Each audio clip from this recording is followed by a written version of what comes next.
Voilà 8 ans qu'Aïcha Usman arpente les allées du camp d'El Miskin. Des conditions de vie difficiles pour elle, son mari et leurs 9 enfants. Pourtant, hors de question de regagner leur village. J'ai peur d'y retourner. Les djihadistes de Boko Haram ont tué des gens sous mes yeux.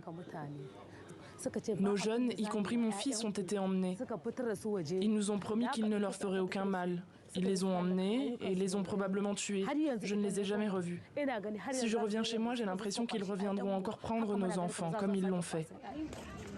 Aïcha Usman est l'une des nombreuses victimes du conflit qui sévit dans le nord-est du Nigeria entre l'armée et des groupes djihadistes. En 14 ans, il a fait plus de 40 000 morts et déplacé plus de 2 millions de personnes. L'an dernier, une dizaine de camps de réfugiés ont été fermés par les autorités, de quoi submerger les restants, comme celui-ci à Bama. L'insécurité alimentaire s'est aggravée avec la fermeture des camps de Maïdougouri. Il y a aussi un manque de terres agricoles en dehors de la ville de garnison en raison de l'insécurité. Et le flux de personnes fuyant les villages environnants, contrôlés par les insurgés.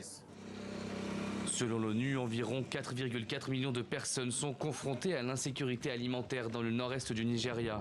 Alors, comment faire pour se nourrir? Une question qui hante Baki Argoni. Selon ce cultivateur, les terres agricoles manquent et le danger est permanent. Si nous allons ramasser du bois, nous n'allons pas loin, seulement à 3 km, car l'endroit n'est pas sûr.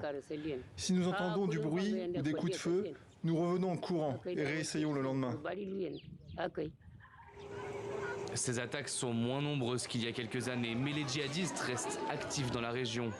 Mi-juin, 11 agriculteurs ont été tués par les terroristes.